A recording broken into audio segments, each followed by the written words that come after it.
The bride froze at the church entrance, her bouquet trembling in her hands.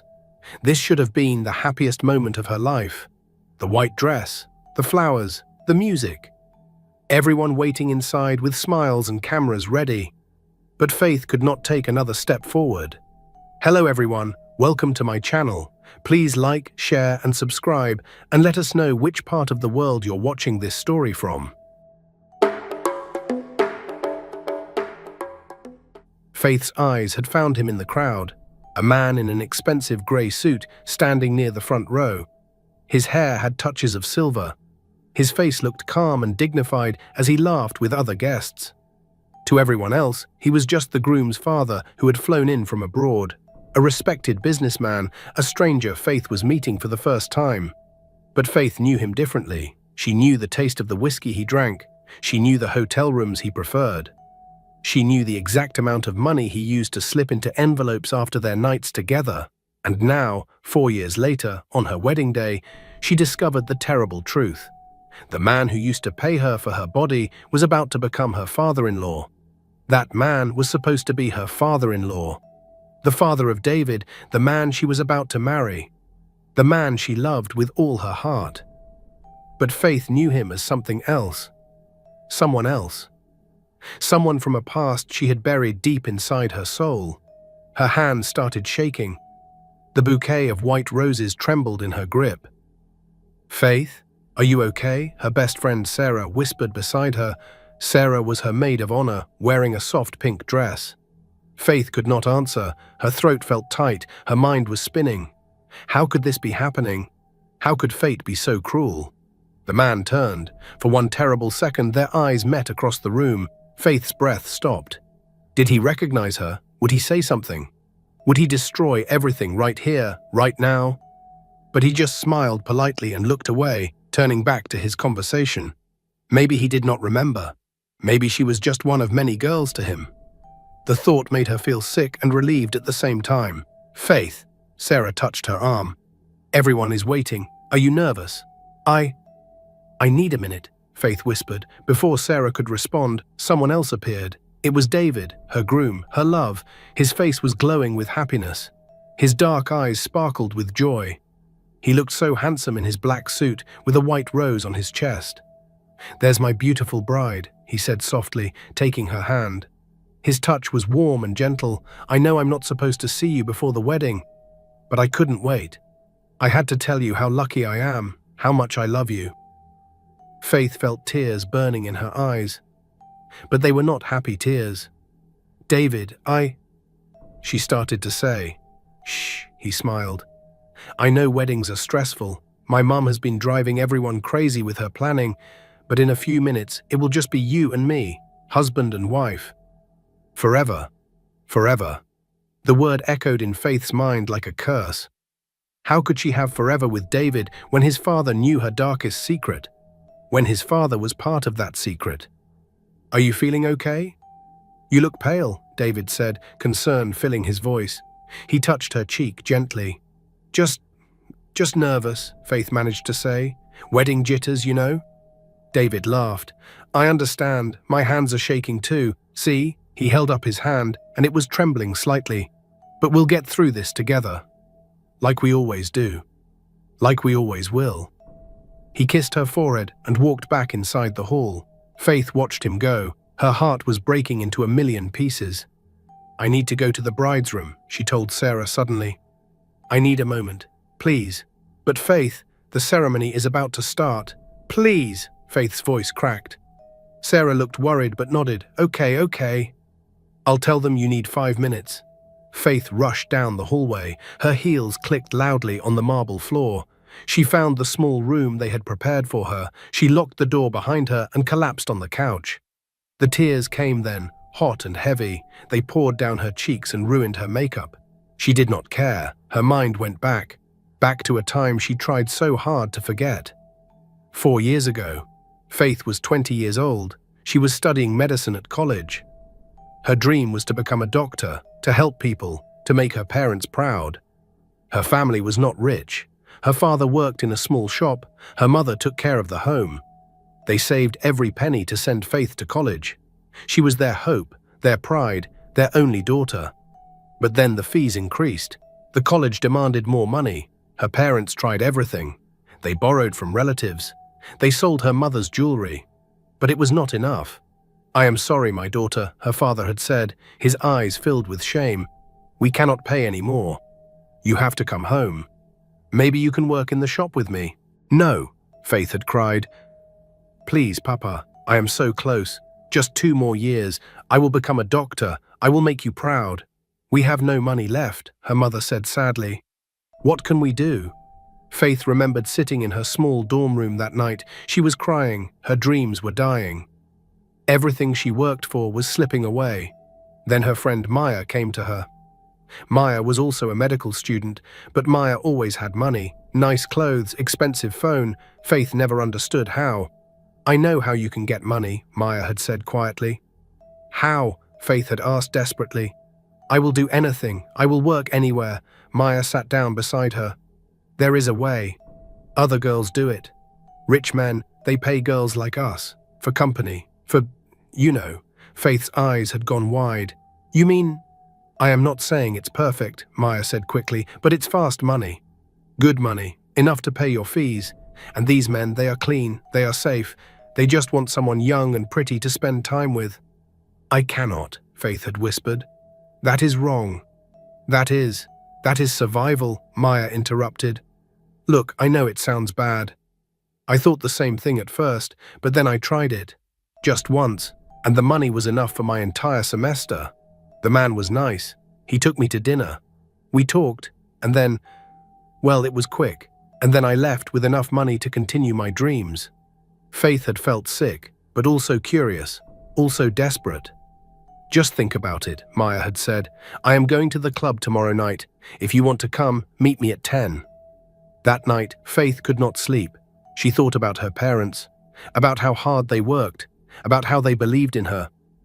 Could she really do something so shameful?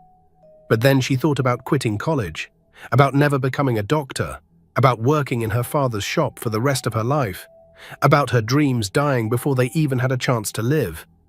The next night, she met Maya outside the club. "I knew you would come," Maya smiled. "Don't be scared. I will be with you. Just be pretty, be sweet, and let the man lead." The club was dark and loud. Music pounded through the walls. People danced under colored lights. Everything smelled like perfume and alcohol. Maya led her to the VIP section. That is where the rich men sat. Men in expensive suits, men with gold watches, men with grey in their hair and money in their wallets. "That one," Maya whispered, pointing to a man sitting alone. "He comes here often. He is generous and he is gentle. Try with him."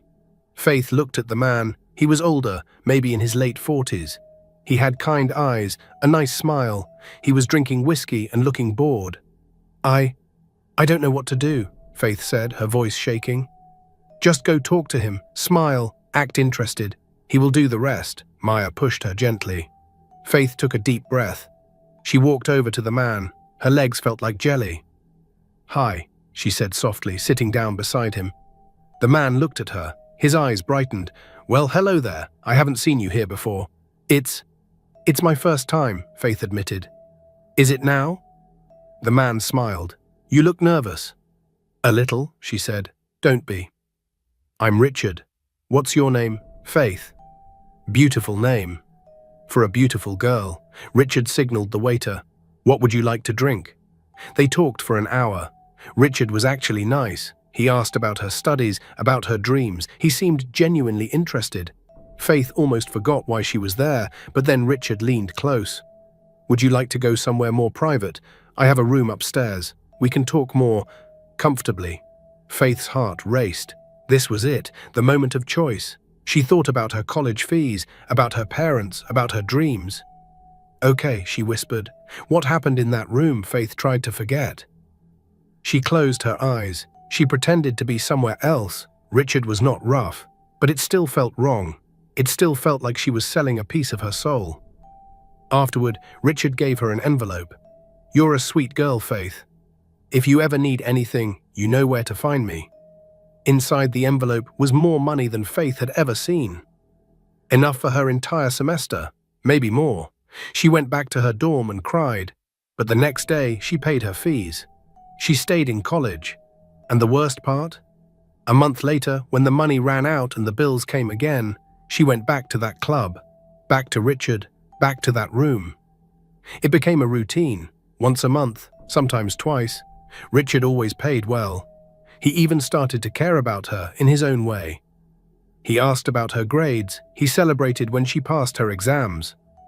"You're going to be a wonderful doctor," he would say. "I'm helping you achieve your dreams." That's something good, right? But Faith never felt good. She felt dirty, ashamed. She told her parents she had a part-time job at a hospital. They were so proud. They had no idea. This went on for 2 years, until finally Faith graduated. She became Dr. Faith. She got her degree. Her dreams came true. The last time she saw Richard, she told him, "This is over. I don't need this anymore. I have my degree. I have a job. Thank you for everything. But I cannot do this again." Richard had looked sad but understanding. "I knew this day would come. You're too good for this life. Go, be the doctor you were meant to be. Forget about me." And Faith did, or at least she tried. She got a job at a good hospital. She worked hard. She was good at her job. People respected her. She was Dr. Faith now. Not that scared girl from the club. That was where she met David. He was a volunteer at the hospital. He came from a rich family, but he spent his time helping poor patients. He paid for their medicines. He sat with them when they were scared. Faith noticed him first. How could she not? He was kind. He was handsome. He treated everyone with respect, whether they were rich or poor. One day, David brought coffee to the nurse's station. "You all work so hard," he said with a smile. "You deserve something nice." Faith had been there. Their eyes met. Something sparked. "You're Dr. Patel, right?" David asked. "I've seen you with patients. You're really good." "Thank you," Faith said, blushing. "And you're the volunteer who pays everyone's bills." David laughed. "Guilty. Money should be used for good, right?" They started talking more, then having coffee together, then lunch, then dinner, then dates. David made Faith feel clean again. Pure, like she was worthy of love. He did not know about her past, and she was too afraid to tell him. 6 months later, David proposed. "Marry me, Faith. I want to spend my life with you. You make me better. You make me want to be the best version of myself." Faith said yes, because she loved him, because he made her forget who she used to be. But there was a problem. David's father lived abroad for work. He had not met Faith yet. Only David's mother had met her, and she loved her immediately. "You're perfect for my son," David's mother had said. "Beautiful, educated, and so humble. I'm so happy he found you." The wedding was planned. David's father said he would fly in for the ceremony.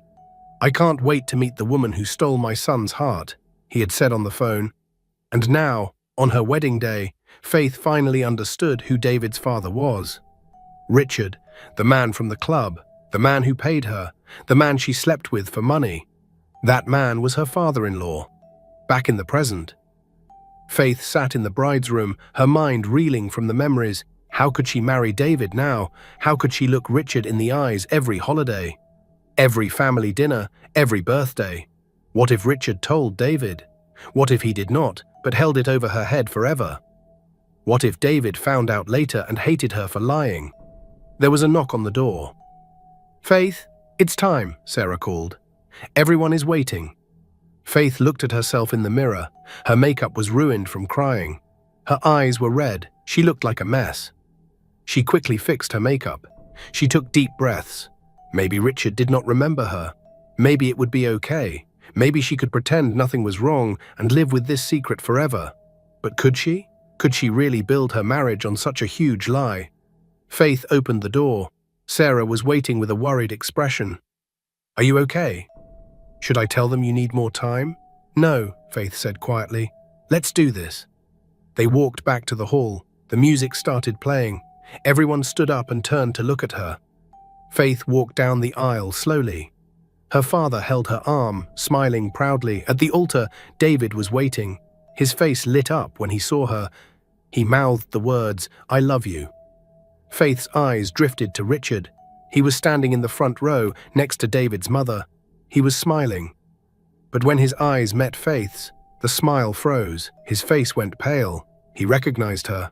Faith's legs almost gave out. Her father had to support her. "Are you okay, my daughter?" her father whispered. "Yes, Papa," she lied. She reached the altar. Her father kissed her forehead and gave her hand to David. David squeezed her hand gently. The pastor began to speak. "Dearly beloved, we are gathered here today." Faith could not hear the words. Her mind was screaming. She looked at Richard again. He was staring at her with wide eyes, shocked, confused, maybe even afraid. David's mother noticed. "Richard, are you feeling well? You look strange." "I'm fine," Richard said quickly, but his voice was shaky. The ceremony continued. Prayers were said, blessings were given. And then came the moment Faith had been dreading. "David," the pastor said, "do you take Faith to be your lawfully wedded wife? To have and to hold from this day forward?" "I do," David said clearly, his eyes full of love. "And Faith," the pastor turned to her, "do you take David to be your lawfully wedded husband? To have and to hold from this day forward?" This was it. The moment of truth.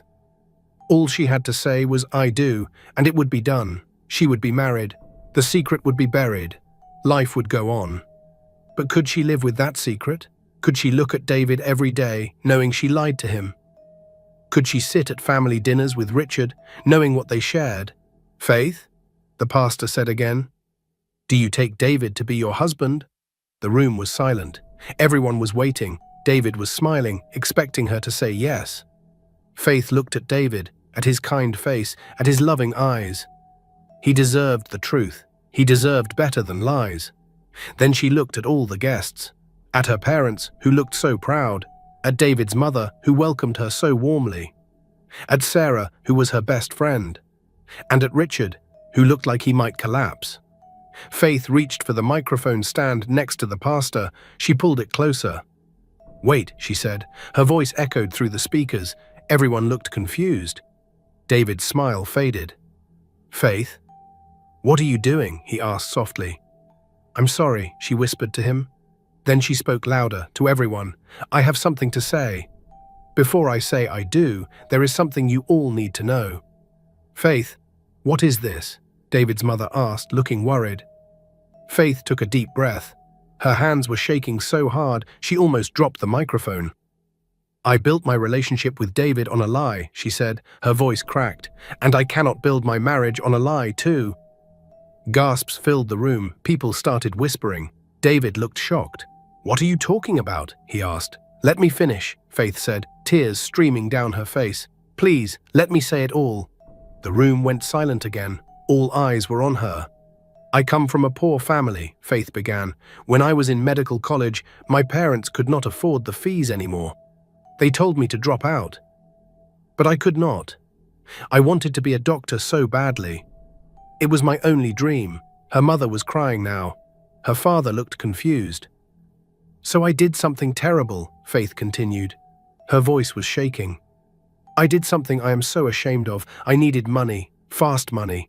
So I went to a club, and I met men, rich men, and I slept with them for money." The room exploded. People started talking loudly. Some gasped, some looked disgusted. David's mother put her hand over her mouth. "Faith," her mother cried out, "what are you saying?"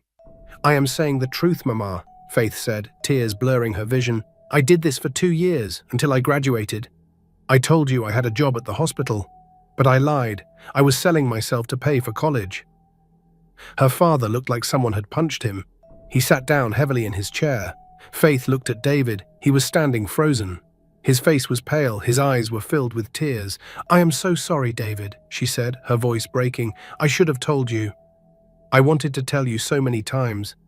But I was scared you would leave me, scared you would judge me, scared you would hate me." "Faith," David whispered, Why are you telling me this now?" Here, Faith looked at Richard. He was standing very still. His face was white as a sheet. "Because," Faith said slowly, one of the men I slept with for money, is here, right now, at our wedding." The room went completely silent. You could hear a pin drop. Who? Someone whispered. Faith did not say his name, she just looked at Richard. Everyone followed her gaze. They all turned to look at Richard. David looked at his father, then at Faith, then back at his father. No, David said, his voice barely audible. No, that's not possible. Richard's face crumpled. He looked down at the floor. Dad! David's voice was louder now, angry, hurt. Dad, is this true? Richard did not answer. He just stood there, his head bowed. Answer me, David shouted. Is what she's saying true? Did you sleep with my fiancée? I didn't know, Richard finally said, his voice desperate. I swear, David, I didn't know she was the woman you were going to marry. I never saw her picture. I was abroad. I only came back today. I had no idea. David's mother stood up. Richard? What is he talking about? What did you do? I am so sorry, Faith said, looking at David. I am so sorry. I wanted to tell you. I should have told you, but I was a coward. I was selfish. I wanted my happy ending so badly that I was willing to lie for it. David was crying now, real tears running down his face. How could you? How could both of you? I love you, Faith said desperately. David, I love you so much. What I did in the past, I did to survive. But what I feel for you, that is real. That is true. Don't, David said, holding up his hand. Don't talk to me right now. I can't even look at you. He turned and walked out of the hall. Everyone watched him go. Faith started to follow, but Sarah stopped her. Give him a minute. Let him process. Faith stood there in her wedding dress, crying in front of hundreds of people. Her parents looked devastated. David's mother looked angry and confused. The guests were all whispering and pointing. After a few minutes, David came back. His eyes were red from crying, but his face was calmer. Faith, he said quietly, come with me. We need to talk, alone. They went to a small room off the side of the hall. David closed the door. They stood facing each other. For a long moment, neither spoke. Why did you do it? David finally asked. Why did you tell everyone like that? Why couldn't you have told me privately, before the wedding? You humiliated both of us in front of everyone. Because I couldn't marry you with this secret, Faith said. It was eating me alive, David. The moment I saw your father, I knew I couldn't go through with this without telling the truth. You slept with my father, David said, his voice full of pain. My father. Do you know how that makes me feel? Do you know how disgusting that is? I didn't know he was your father, Faith cried. I was a scared girl who needed money. He was just a man at a club. I never imagined. But you did it, David said. You made that choice. You sold yourself. Yes, Faith admitted, I did. And I am not proud of it. I am ashamed. But David, I was desperate. My family had nothing. My dreams were dying. I made a terrible choice. But I did it to survive. David ran his hands through his hair. He looked exhausted. Did you ever love me?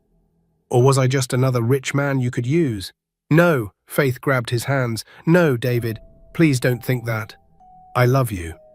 I fell in love with you the moment I met you. You made me feel clean again. You made me feel worthy. Everything I feel for you is real. David pulled his hands away. But you lied to me.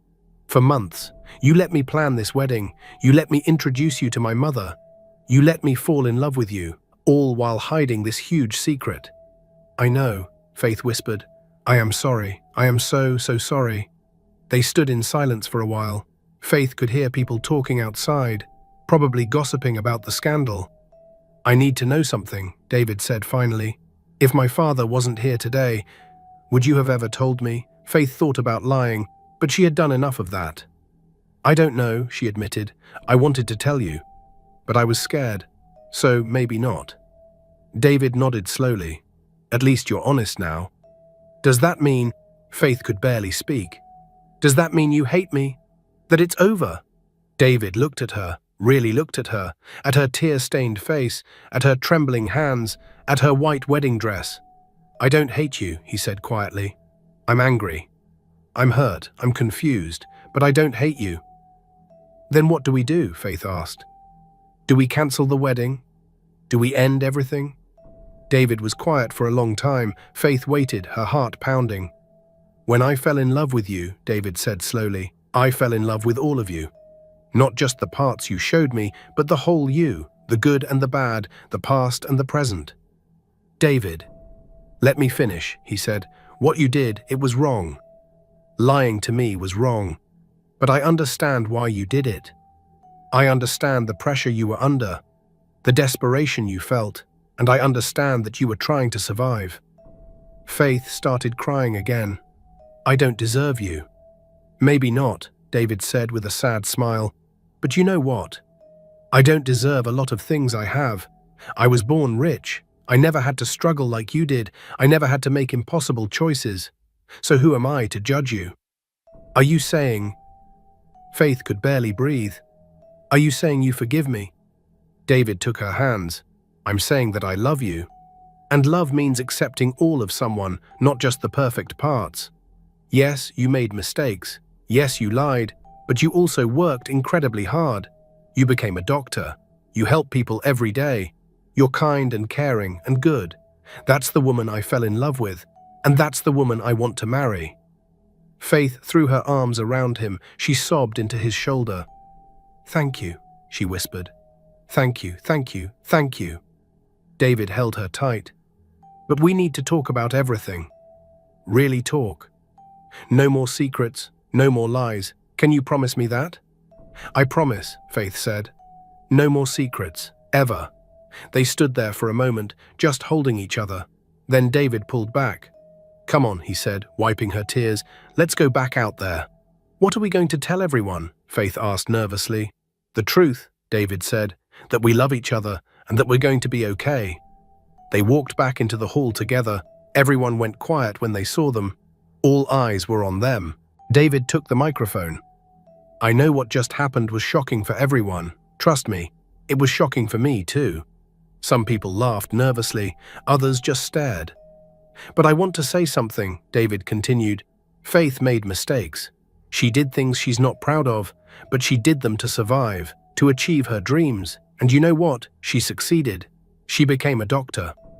She helps people. She saves lives. That takes incredible strength and determination. Faith stood beside him, holding his hand. I love this woman, David said, looking at her. I love her past, her present, and her future.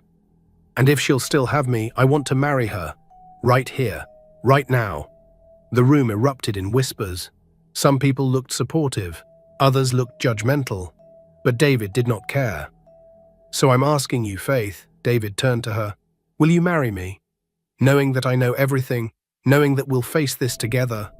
Yes, Faith said, crying happy tears now. Yes, I'll marry you. They turned back to the pastor, who looked completely overwhelmed by everything that had happened. The pastor said, should we continue? Yes, David said firmly, let's continue. But before they could, someone else stepped forward. It was Richard. Wait, Richard said. His voice was loud and clear. I have something to say too. David's mother stood up. Richard, I think you've done enough damage for one day. Please, Richard said, let me speak. Everyone needs to hear this. David nodded. Let him talk. Richard walked to the front. He looked older suddenly, tired, defeated. Everything Faith said is true, Richard began. I did meet her at that club. I did pay her for her company, multiple times over 2 years, and I knew she was doing it for money. I knew she was desperate, and I took advantage of that. People started murmuring again. David's mother looked sick. But there's more you all need to know, Richard continued. His voice was shaking. I am dying. The room went silent. What? David said. What are you talking about? I have cancer, Richard said. Terminal, stage 4.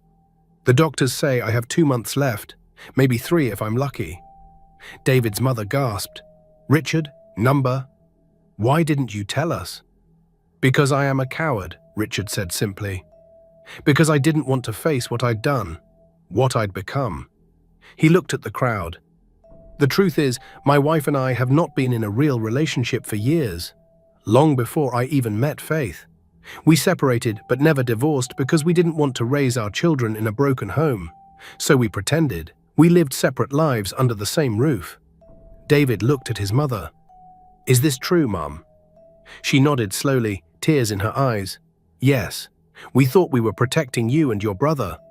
We thought it was better than divorce. I used to go to those clubs," Richard continued. "I used to meet young girls. I told myself I was helping them, giving them money, but really I was taking advantage of their desperation, their poverty, their lack of choices. I was a predator. And maybe that's why God is punishing me now with this disease." "Dad," David said, his voice breaking, "you should have told us. About the cancer, about everything." "I know," Richard said, "but I was ashamed. I am ashamed, and now, seeing Faith again, seeing what I almost destroyed, I realize I need to make this right." He turned to Faith.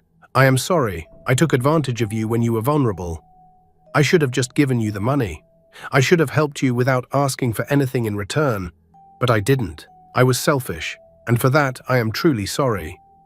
Faith did not know what to say. She just nodded. Richard looked at David. "And I am sorry to you, son. I am sorry for the man I've been. I am sorry for the example I set. You are 10 times the man I ever was. You are good and kind and pure. Don't let my sins destroy your happiness." He looked at everyone in the room. "I am leaving today. Going back abroad for treatment. I won't survive, but maybe I can die with a clear conscience. I've confessed my sins. I've asked for forgiveness. That's all I can do." He walked back to his seat. The room was completely silent. No one knew what to say. David's mother was crying. She walked over to Richard. "You should have told me. About the cancer. I would have been there for you, despite everything." "I know," Richard said softly, "but I didn't deserve your kindness." "I still don't." She touched his face gently. "Everyone deserves kindness, especially at the end." Then she turned to Faith. She walked over to her slowly. Faith braced herself for anger, for harsh words, for rejection, but David's mother surprised her. She took Faith's hands. "What you did was not right," she said quietly, "but I understand why you did it. I was once a poor girl too, before I married Richard. I know what it's like to be desperate, to feel like you have no choices. So while I don't approve of your methods, I understand your reasons." "Thank you," Faith whispered. "But," David's mother continued, "you hurt my son. You lied to him. That is harder for me to forgive." "I know," Faith said. "I am sorry. I am so sorry." David's mother looked at her son. He was standing there, watching them. "What do you want, David? Do you still want to marry this girl?" "Yes, Mom," David said firmly. "I do." David's mother sighed. Then slowly she smiled. "Then I support you. For your sake, I will forgive her. But Faith, you must promise me something." "Anything," Faith said. "Promise me you will never lie to my son again. Promise me you will be the wife he deserves. Promise me you will love him with all your heart." "I promise," Faith said, tears running down her face. "I swear on everything I hold dear. I will love him. I will be honest. I will be the best wife I can be."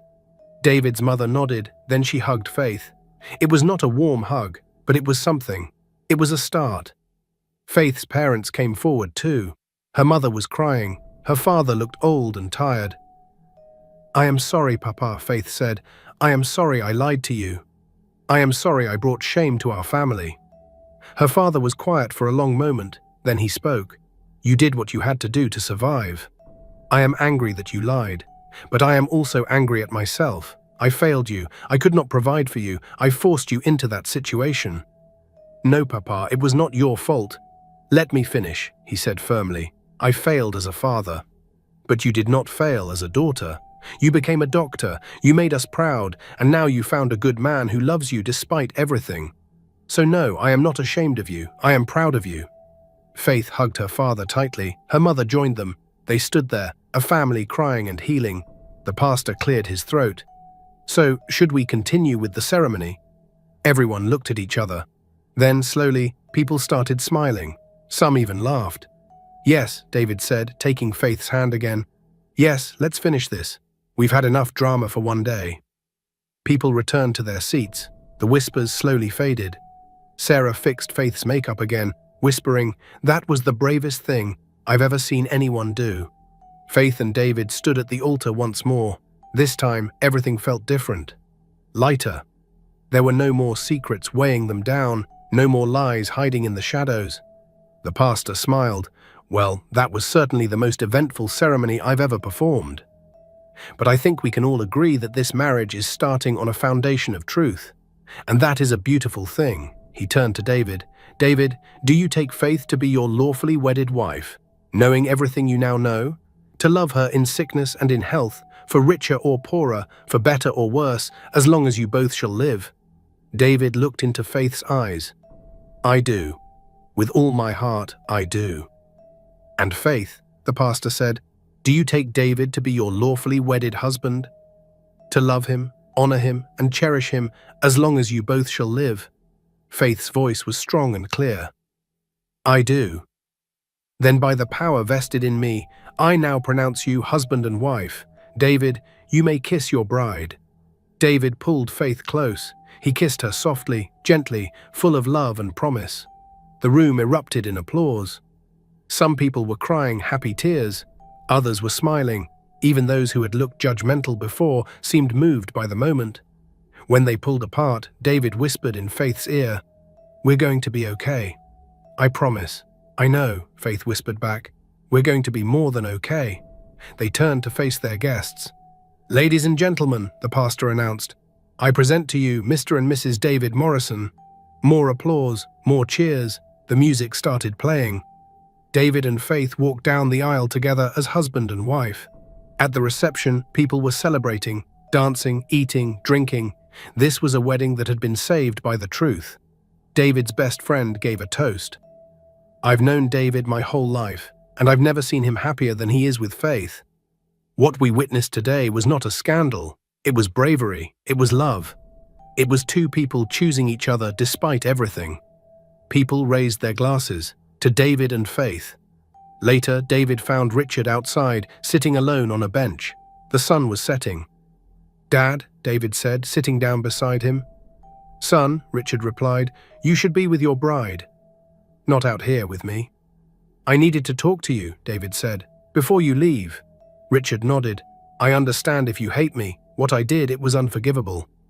"I don't hate you," David said. "I'm angry. I'm disappointed, but you're still my father, and you're dying. I don't want to waste the time we have left being angry." Richard's eyes filled with tears. "I don't deserve your forgiveness." "Maybe not," David said, "but I'm giving it to you anyway. Because that's what love does. It forgives, even when it's hard. Even when it hurts." Richard broke down crying. "I'm so sorry. For everything. For the man I was. For the things I did. You can't change the past," David said. "But you can use whatever time you have left to be better, to make peace, to do good." "I will," Richard promised. "I'll donate money to help girls like Faith. Girls who need help with school. I'll try to make up for the harm I caused." They sat in silence for a while, watching the sunset together. Richard stood up slowly. He looked tired and weak. "I should go. I have a flight to catch, back to the hospital abroad." "Will I see you again?" David asked. "I don't know," Richard said honestly, "but I'll try. I'll try to come back."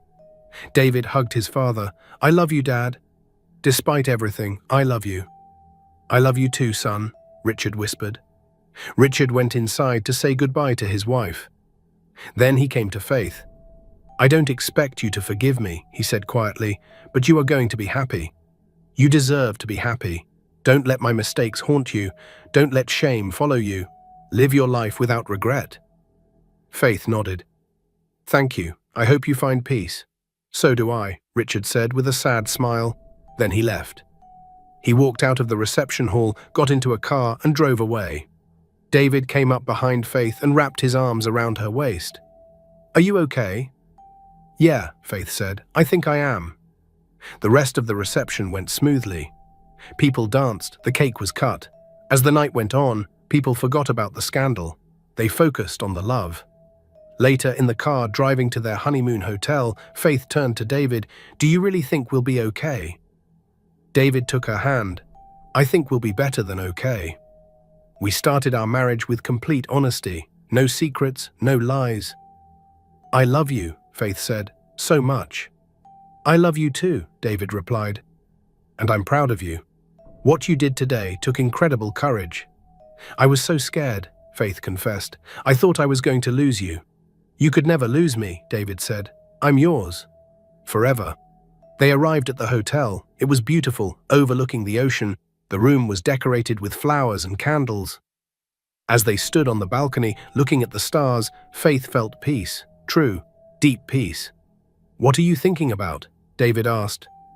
I'm thinking about how strange life is, Faith said. How the worst thing I ever did led me to the best thing in my life. You. I'll choose you every day, Faith promised. For the rest of my life. They kissed under the stars, two people who had been broken and were now healing together. The next morning, David's mother called. I wanted to check on you both, she said warmly. I've had time to think. I meant what I said. I forgive you and I support your marriage. You make my son happy. Faith felt tears in her eyes. Thank you. That means everything to me. We're family now, David's mother said, and family sticks together. Over the next few weeks, life slowly returned to normal. Faith and David moved into their new home together. They decorated, they laughed, they built a life. Yes, there was gossip, but most people were supportive. Faith went back to work at the hospital. One day, a young girl came in. She was 19 and trying to pay for college by working 3 jobs. She was exhausted. Faith saw herself in that girl. She saw the desperation, the impossible choices looming ahead. She went to David's mother. I need your help, Faith said. Together, they set up a scholarship fund for poor girls trying to get through medical school. They called it the Second Chance Foundation. The young girl was their first recipient. When they told her, she cried. Why are you helping me? Because someone should have helped me, Faith said simply. And now I can help you. David was proud of her. You're turning your pain into purpose, he said. Months passed. They were happy. Then one night, David's mother called. It's Richard. He's gone. He passed away this morning. They held each other and cried. They flew abroad for the funeral. At the funeral, they learned that Richard had donated most of his money to charities helping vulnerable young women. He was trying to make amends, David's mother said. David found a letter Richard had left for him. It said, My dear son, I'm proud of you. You are everything I should have been, but wasn't. You married a woman who is strong and brave. Treasure her, love her the way I never loved your mother. My biggest regret is not being a better man, but my greatest joy is knowing that you are. Live well, my son. Be happy. Your love, Dad. David cried when he read it. Faith held him. He tried, David said. At the end, he really tried. They returned home with closure. Richard was at peace now. A year later, Faith discovered she was pregnant. When their daughter was born, they named her Hope. David wrapped his arms around both of them. We're going to give her everything. Not just money, but time, attention, values, love. Years passed. They had 2 more children. They grew the Second Chance Foundation until it helped hundreds of girls. They were happy. Sometimes, when Faith looked back at her wedding day, she marveled at how close she came to losing everything. But she had been brave. She had told the truth. And that truth had set her free. People still talked about their wedding sometimes. It had become a local legend. Some told it as a scandal. Others told it as a love story. Faith knew which version was true. It was a love story. A story about 2 imperfect people who chose each other despite everything. Who built something beautiful out of broken pieces. And that was the greatest gift of all. My besties, are you living with a secret that's holding you back from true happiness? Faith's story shows us that honesty, no matter how painful, is always better than living a lie. Real love doesn't demand perfection, it demands truth. If you find yourself moved by this journey of courage, forgiveness, and second chances, share this story with someone who needs to hear that their past doesn't define their future. Subscribe to my channel if you loved the story.